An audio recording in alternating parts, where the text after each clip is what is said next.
Well, thank you all for coming. This is a very special event for Guilford, actually. We have Claire Stadtmuller, a soprano. She was born in New Jersey, but moved to Rhode Island, where I lived for 30 years. Lives in Cranston. I don't live in Cranston. Oh, you don't live in Cranston? No. Oh. I live in Preston, Connecticut. Oh, you do? Okay.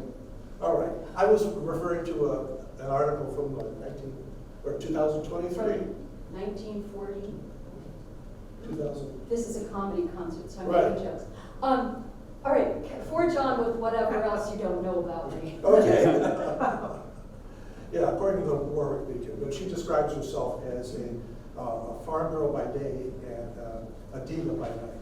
That's And- right. And she has. I've got the muscles to show for it. Right. So she was raised on a farm. But she had the opportunity to be asked to sing the lead soprano role in Beethoven's Missa Solemnis at Carnegie Hall. And as a result, she was then asked to sing with the St. Cecilia Society and sang 8 more performances at Carnegie Hall with them. And she sung in a number of operas. She sang at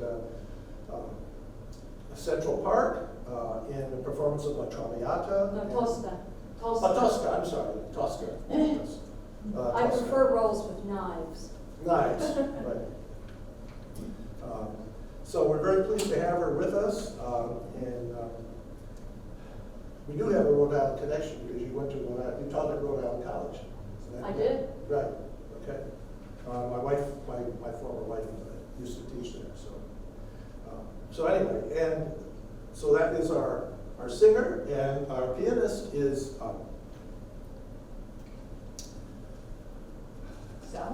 Sally Fink. Sally's been playing piano since she was 8 years old, and has been a piano teacher since then. She plays at a Catholic church in Trumbull, and she's a classically trained pianist. And you can find her. She has a website on YouTube you can check out. Sally's piano channel. So without further ado, take it away.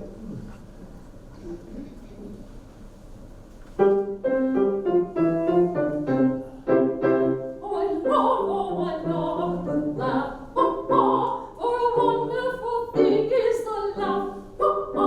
Why, it's better than all the tears that a body could shed for years. And there's nothing so good as a laugh. It's a cure for the darkest ears. And it lightens the doctor's bills. Why, it's food and it's sun and it's air. And it throws to the wall the won't care. Why, there's nothing so good by half as a jolly good hearty laugh. As a jolly good hearty laugh. As a jolly good hearty laugh.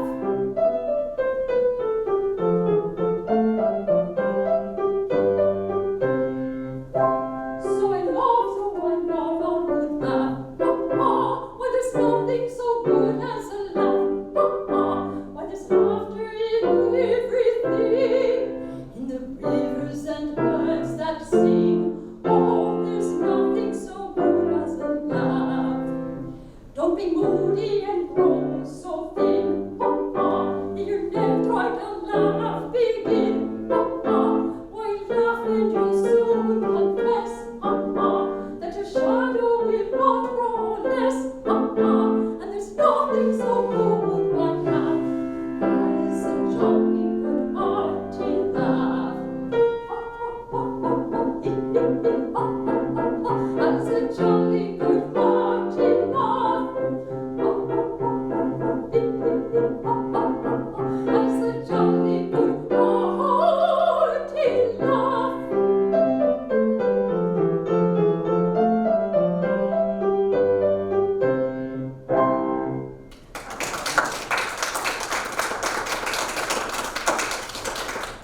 Sally and I promised a recital about laughing, but you might want to cry at this next one.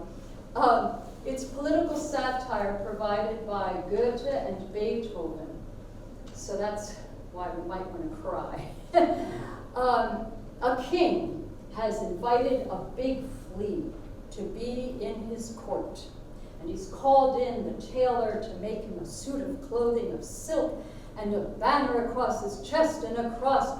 And he's made him a minister of the court. And neither the queen nor any other members of the court are allowed to do anything about it. So this is our political satire, courtesy of Beethoven.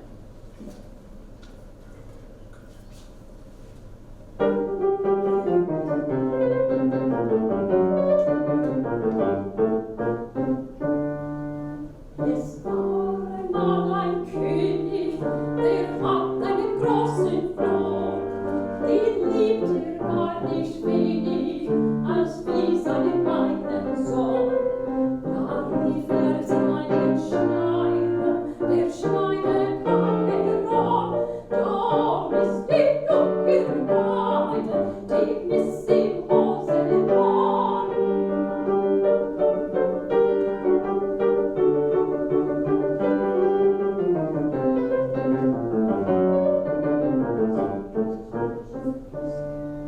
In Samt und in Seide war nun angetan, hatte Bänder auf den Kleidern, hat auch ein Kreuz daran, und war so gleich wie Priester und hat ein großen Stern, da wo in seine Geschwister bei Hof am großen Stern.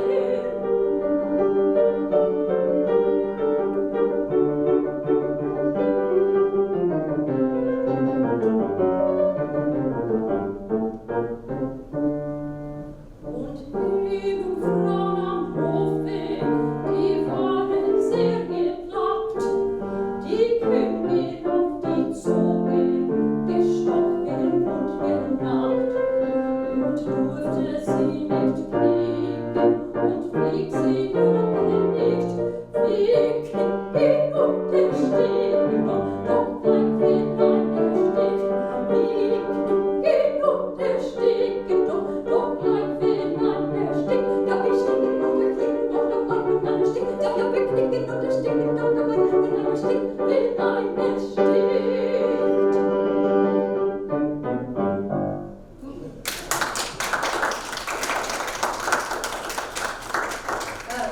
We call them tongue twisters. Auf Deutsch, it's called a tongue breaker. So, yes, that could break the tongue. In den Schatten meiner Locken, in the shadow of my locks of hair, lies my lover. And she asks, should I wake him up? And then she gives the reasons why she shouldn't. She says, I wake up early in the morning to straighten my hair, but then the wind comes, wink, wink, and makes it all disheveled. And then I'd have to hear, if I woke him up, I'd have to hear his sultry siren, and that I drive him wild, my cheeks drive him wild. So you'll find out in the end if she decides to wake him up or let him sleep. In dem Schatten meiner Locken schlief mir mein Geliebter ein. Weck ich ihn nun auf?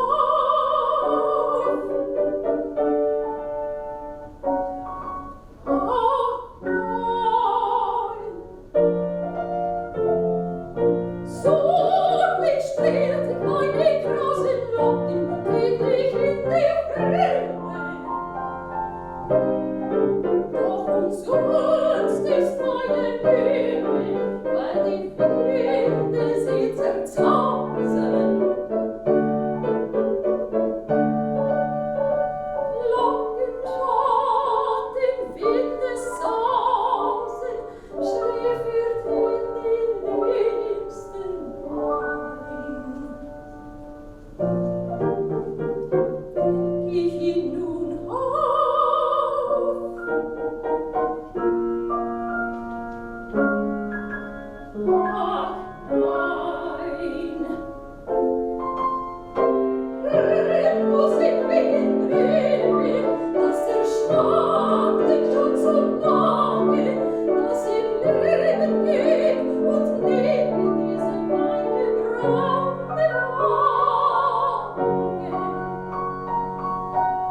So, false advertising strikes again. There's nothing funny about this next song.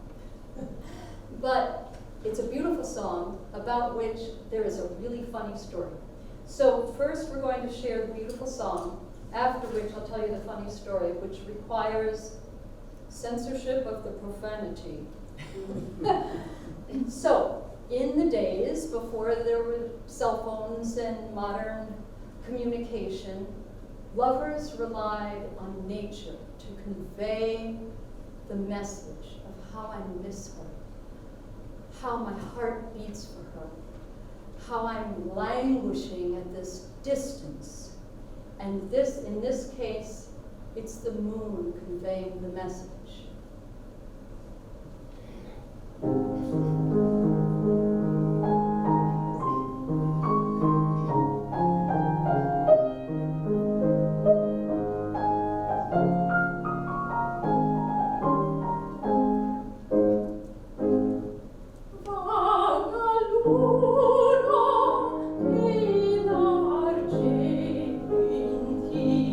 Questi rivi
lived there.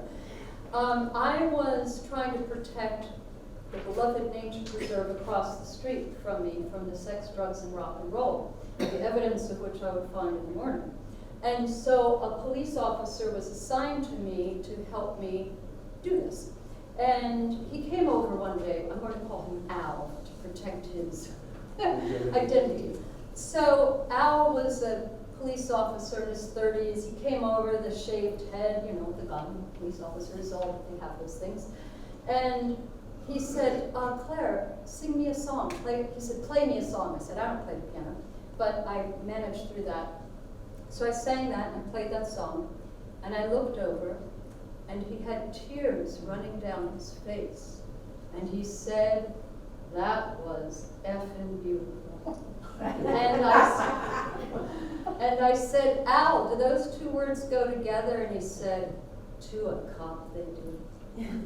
So I've had reviews in the New York Times about the aforementioned Tosca, good reviews, and that's great. But that really, truly is my favorite review. Bellini and I could make a grown cop cry. So we'll be back in a minute with 3 operetta songs. We'll be back.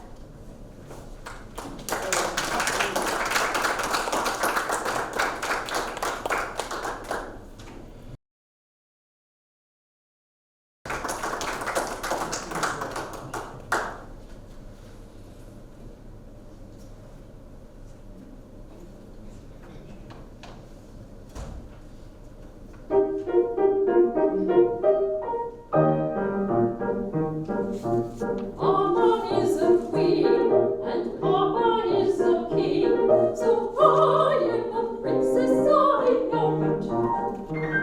But court etiquette is a dull, dreary thing. I just hate it all, and I show it. To sing on the street, that's the one life for me. My figure's just like Petroncini.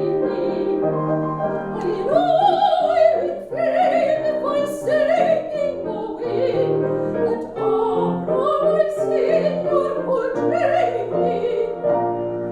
I've roulades and the thrills that would send the cold chills down the backs of the hairs of my vocal frills. I want to be a prima donna, donna, donna. I want to shine upon the stage. I have the young plan to become a queen of song, and my figure would look pretty as the page. I want to be a screeching, beating, control preaching, like other clampers that I see. I hate society, I hate propriety. Oh, it's calling for me.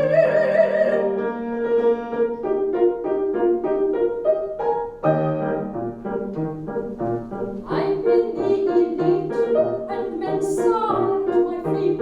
Still, I do not fancy my position. I have not much use for the men that I meet. I quite bear with me recognition. Was tenor so sweet, if they made love to me, I'd be a success that I do know. And Mama asked if I was singing false, but opera so charming by Gounod. Hers would be on the brink of hysterics, I think. Even Strauss would have to go out for a drink. I want to be a prima donna, donna, donna. I want to shine upon the stage with my Almighty power and my good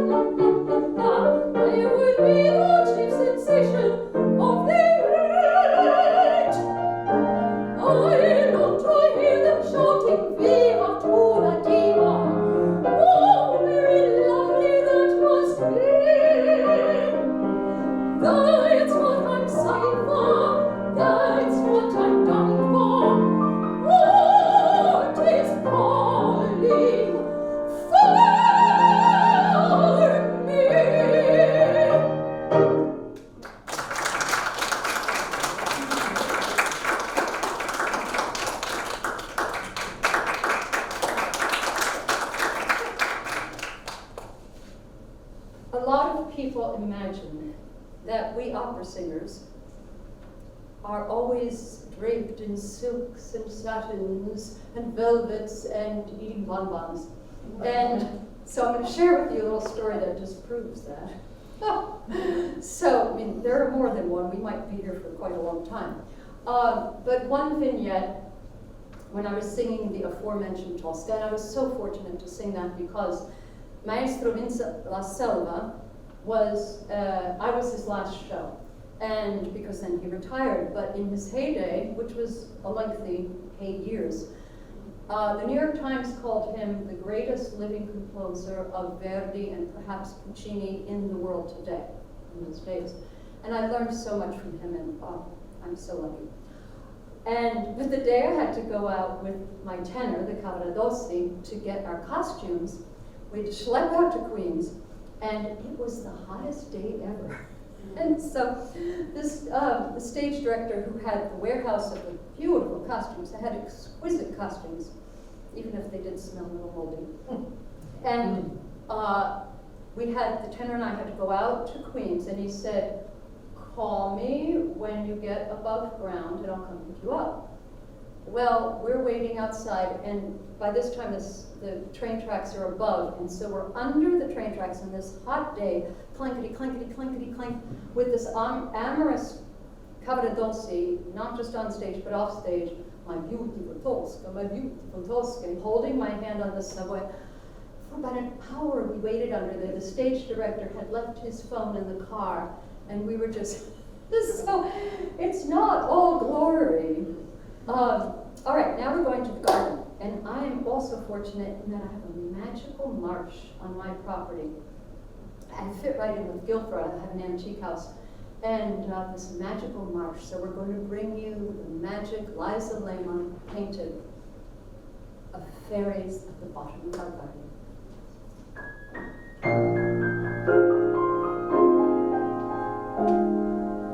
There are fairies at the bottom of our garden.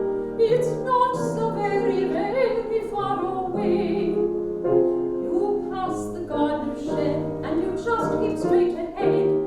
I do so hope they've really come to stay. There's a little wood with moss in it and beetles, and a little stream that quietly runs through. You wouldn't think they dared to come merry-making there. Well, they do. Yes, they do.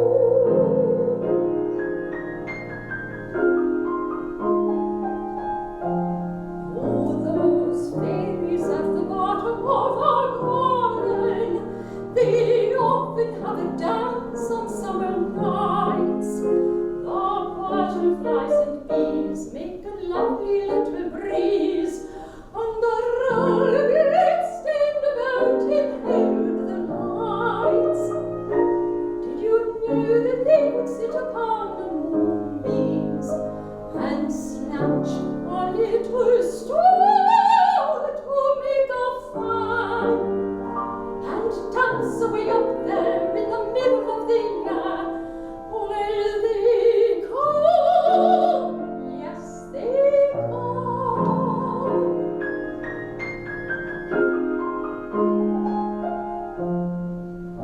Oh, those fairies at the bottom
kiss so hot.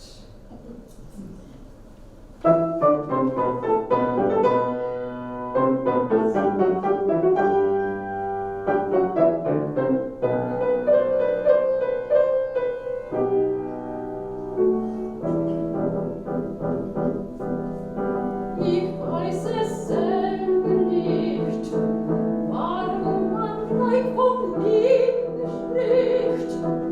Wenn einer liest, in meine Augen schaut und meine Hände küsst. Ich weiß es selber nicht, warum man von dem Zauber spricht. Nur eine widerstrebt, wenn mich sieht, wenn er an mir vorübergeht. Und wenn das rote Licht glüht, zur Mitternacht gestummt, wenn alle lauschen mein Lied, dann wird mir klar der Grund. Meine Lippen, sie küssen so heiß, meine Glieder sind schwiegsam und weiß. In der Stunde steht es geschrieben, du sollst küssen, du sollst lieben. Meine Füße, sie schweben dahin, meine Augen, sie locken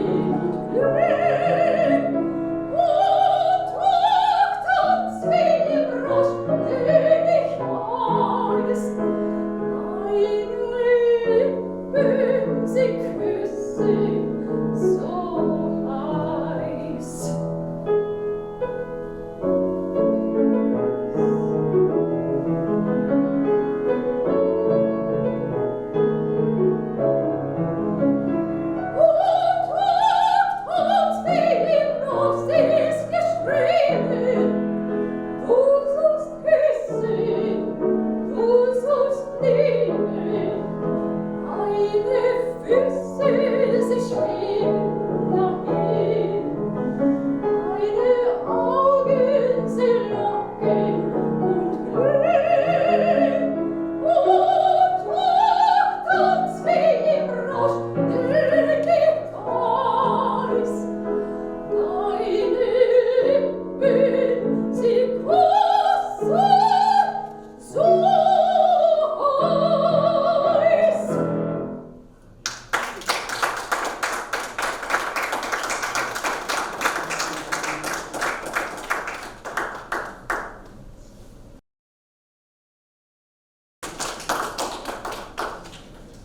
We finally get to the theme, marriage.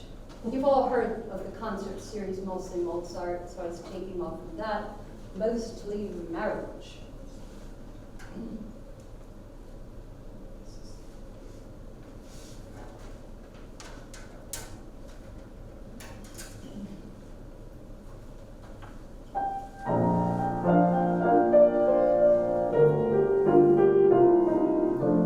If no one ever marries me, and I don't see why they should, for nurses are not pretty, and I'm seldom very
provided the text, and you Shakespeare scholars will get the joke. And if you don't get the joke, well, maybe a Shakespeare scholar will tell you.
Yes, Shakespeare and all those themes about cuckolding.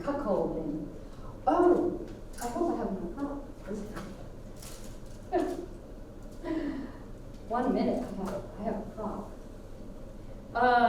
Yeah, so our next song, Stephen Foster, and I haven't set my props up very well, have I?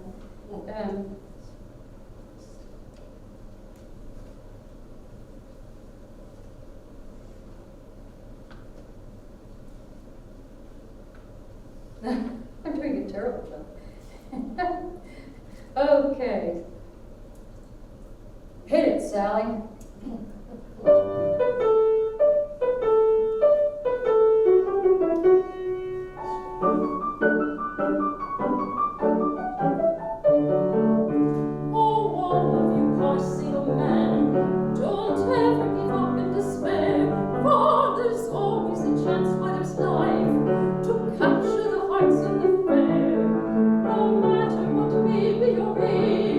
You always be caught off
So are we with, yeah. You'll miss lots of fun indeed.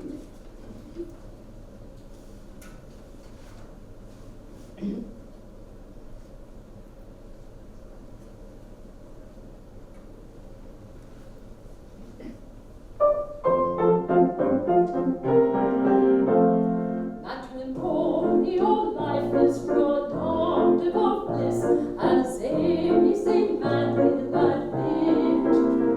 And he who doesn't seek it is surely remiss, and has neither wisdom or wit.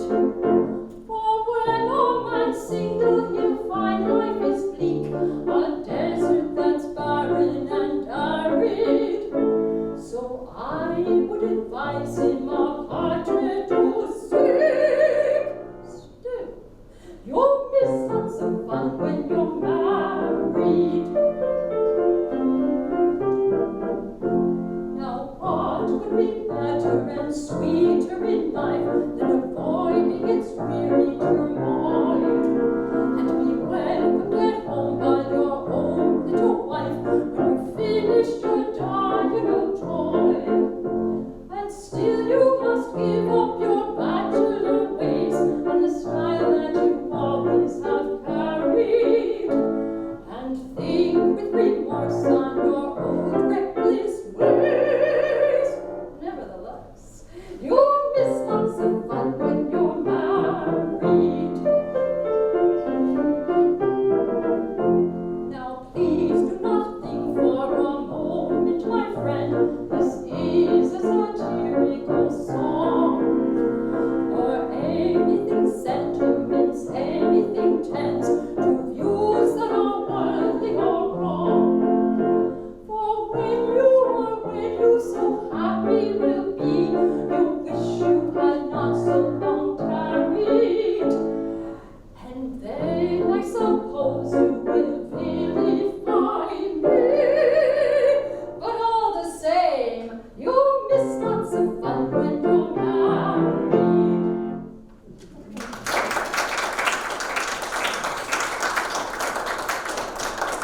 Now, I sang that song at the engagement party of my daughter and her now husband. And I said to him that I aspired for that to be the worst thing I ever did to him. That was my goal. This was the last lyric that Hart, as in Rodgers and Hart, ever wrote. And so after you've heard it, you might raise your eyebrow.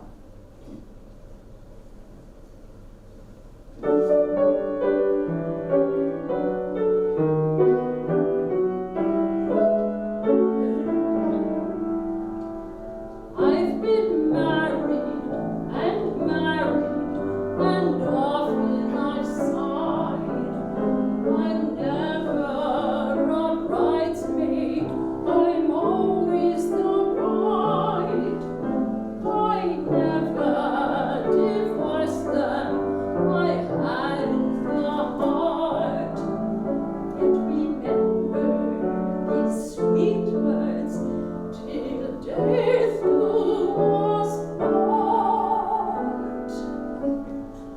I've married many men, on top of them, because I was untrue to none of them, because I bumped off every one of them to keep my love alive. Sir Paul was frail, he looked direct to me. At night he was a horse's neck to me. So I performed an appendectomy to keep my love alive. Sir Thomas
Jerry Seinfeld is famous for laughing at his own jokes.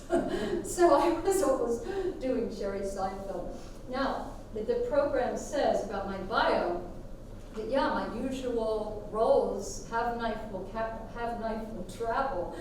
And so I had to sneak in death and knives somehow. And I'm told often, well, by conductors, they all agree. They say, Salome is your best role. And my response is, I won't tell anyone that on a first date. Because, of course, Salome requires the severed head of John the Baptist, wouldn't she? And then she makes out with it. It's real weird. But it's from the Bible, so, you know, I didn't write this, although Oscar Wilde wrote that. Oh, we finished a little set, didn't we? So that's about marriage. Okay, I'm going to get a drink and then be right back for our last set.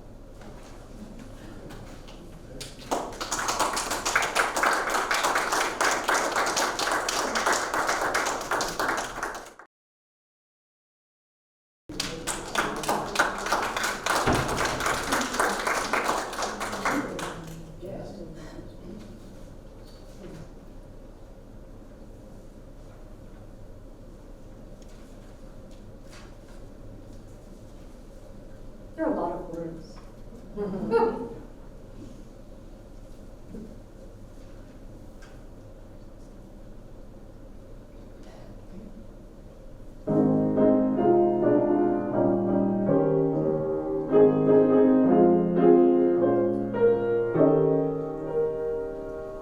I want men that I can please, that I can squeeze, that I can tease, 2 or 3 or 4 or more. What are these fools waiting for? I want love and I want kissing, I want more of what I'm missing. Nobody comes knocking at my front door. What do they think my knocker's for? If they don't come soon, there won't be any more.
going to the farm. I'm, as was said before by Ken, I grew up on a horse farm. My daughter is carrying on the tradition of having a horse farm. Look at how new she is.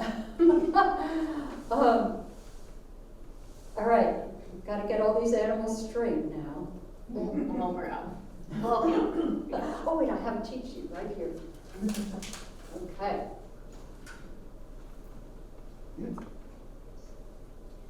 In opera stages, they do have kilometers. I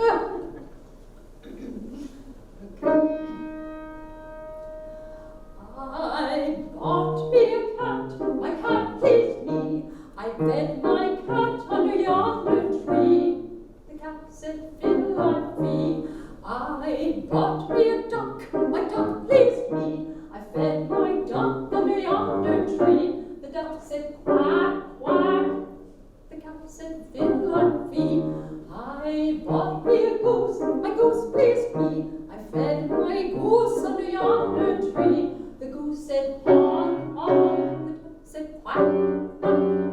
My cat said, fiddle-I-fee. I bought me a hen, my hen pleased me. I fed my hen under yonder tree.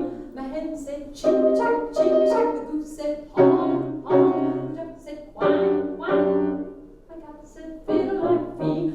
I bought me a pig, my pig pleased me. I fed my pig under yonder tree. My pig said, griefing, griefing. Chen said, shimmy-shack, shimmy-shack. The goose said, honk, honk. The duck said, quack, quack. My cat said, fiddle-I-fee. I bought me a cow, my cow pleased me.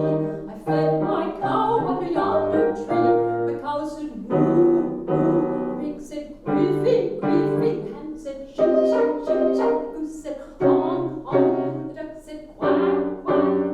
The cat said, fiddle-I-fee. I bought me a horse, the horse pleased me. I fed my horse under yonder tree. The horse said, neigh, neigh. The cow said, moo, moo. The pig said, griefing, griefing. The hen said, shimmy-shack, shimmy-shack. The goose said, honk, honk. The duck said, quack, quack. The cat said, fiddle-I-fee. I bought me a man, my man pleased me. I fed my man under yonder tree. My man said, darling, darling. The horse said, neigh, neigh. The cow said, moo, moo. The goose said, honking, griffin. The cock said, shimmy-shack, shimmy-shack. The dog said, honk, honk. The duck said, quack, quack. The cat said, fiddle-I-fee.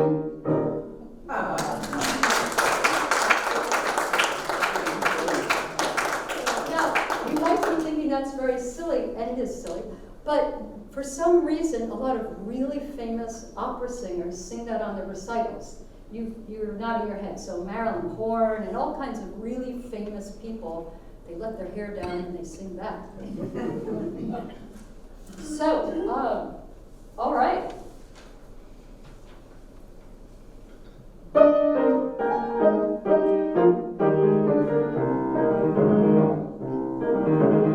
Oliver Cromwell buried and dead. Hee-haw, buried and dead. There grew no apple tree over his head. Hee-haw, over his head. The apples are ripe and ready to fall. Hee-haw, ready to fall. There came an old woman to gather them all. Hee-haw, gather them all.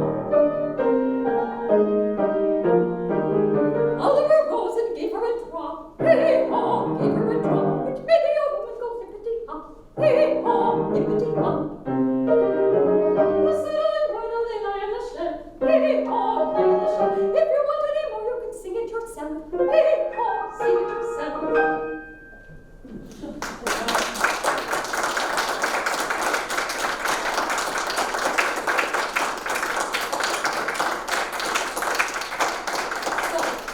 Thank you.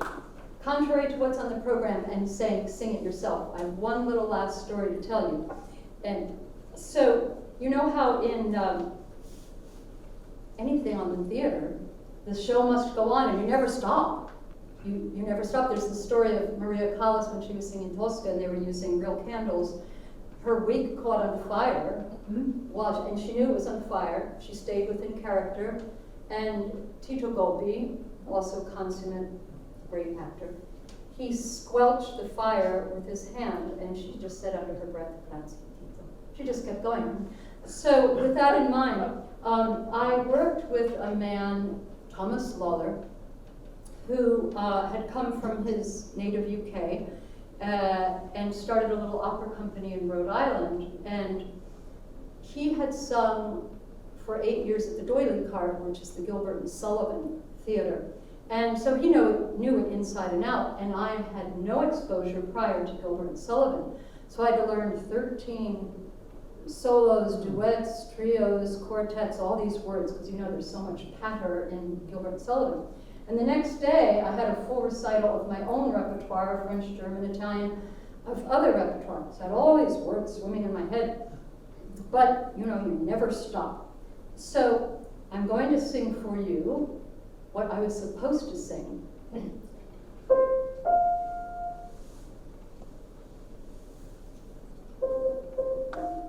Okay. What I was supposed to sing. Then one of us would be a queen and sit on a golden throne, with a crown and spirit of a hat on her head and diamonds on her own. But what I sang instead was, then one of us would wear a hat and sit on a golden queen. And I knew I'd said something wrong, but I kept singing and just making words up, trying to keep the show going. And this consummate professional who had sung at Glyndebourne and Covent Garden, he guffawed. And so I stopped and said very innocently, "But you're laughing at me." And he said, "Well, I never heard of a golden queen." And then we started from the beginning, and everybody broke into laughter. So that is the end of sharing some laughs with you, some musical laughs with you, and thank you for coming, and hope you had a jolly good laugh. Thank you.